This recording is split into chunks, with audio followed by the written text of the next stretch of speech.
সোনামুড়া মহকুমার অন্তর্গত দুর্লভ নারায়ণ অঞ্চল কমিটির উদ্যোগে শুরু হলো সংগঠনের সদস্য পদ অভিযান। শুধু তাই নয়, শ্রমজীবী ও দিনমজুর মানুষের স্বার্থ সংশ্লিষ্ট সমস্যাগুলি জেনে তথ্য সংগ্রহ করা ইত্যাদি বিষয় নিয়ে দলে দলে শুরু হয়েছে বাড়ি বাড়ি গিয়ে সদস্য পদ অভিযান। এই অভিযান চালানো হয় বরদোলা গ্রাম পঞ্চায়েতের 2 নম্বর ওয়ার্ডে। অভিযানে গিয়ে সংগঠনের কর্মীদের যথেষ্ট সফলতা আসে বলেই জানা যাচ্ছে। সংগঠনের কর্মীদের কাছে পেয়ে মানুষও খোলামেলা আলোচনা তুলে ধরেন, খুশি হন মানুষ। দীর্ঘদিন পরে এই সংগঠনের নেতাকর্মীদের দেখা পেয়ে বাড়ির উঠোনে খুশি এলাকার সাধারণ মানুষ। এদিনের এই অভিযানের নেতৃত্ব দিয়েছেন সংগঠনের অঞ্চল সম্পাদক চন্দন দাস সহ সভাপতি আতিকুল ইসলাম, আবু কালাম মৈশাল, আবু তাহের এবং দুর্লভ নারায়ণ সিপিআইএম অঞ্চল সম্পাদক মোহাম্মদ সেলিম প্রমুখ। স্থানীয় জনগণ বাড়ির উঠোনে তাদেরকে পেয়ে নানা সমস্যার কথা তুলে ধরেন। ত্রিপুরার ক্ষেত মজুর নেতৃত্বরা জানান, ন্যায্য মজুরি, বছরে 100 দিনের কাজ, অনিয়ম দূরীকরণ এবং কৃষিকাজে সরকারি সহায়তা বৃদ্ধি দাবি তারা তাদের দীর্ঘদিন ধরে জানিয়ে আসছেন, কিন্তু বাস্তবে তার প্রতিফলন দেখা যাচ্ছে না। জনগণের মধ্যে অনেক অভিযোগ রয়েছে। গ্রামীণ এলাকায় এখনো কাজের সুযোগ সীমিত হওয়ার পরিপ্রেক্ষিতে বহু পরিবার দরিদ্র সীমার নিচে জীবনযাপন করছেন এখনো পর্যন্ত।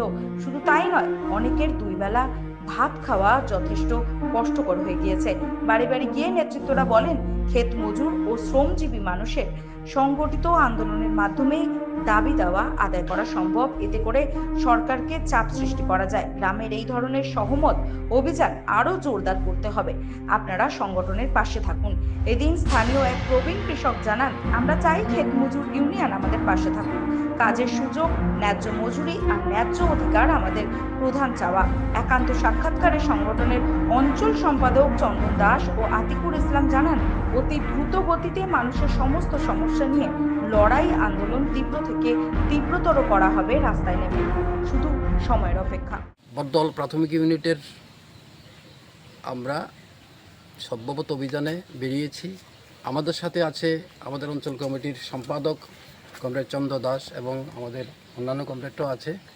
আমরা এখনও পর্যন্ত প্রায় 40-50টি বাড়িতে গিয়েছি।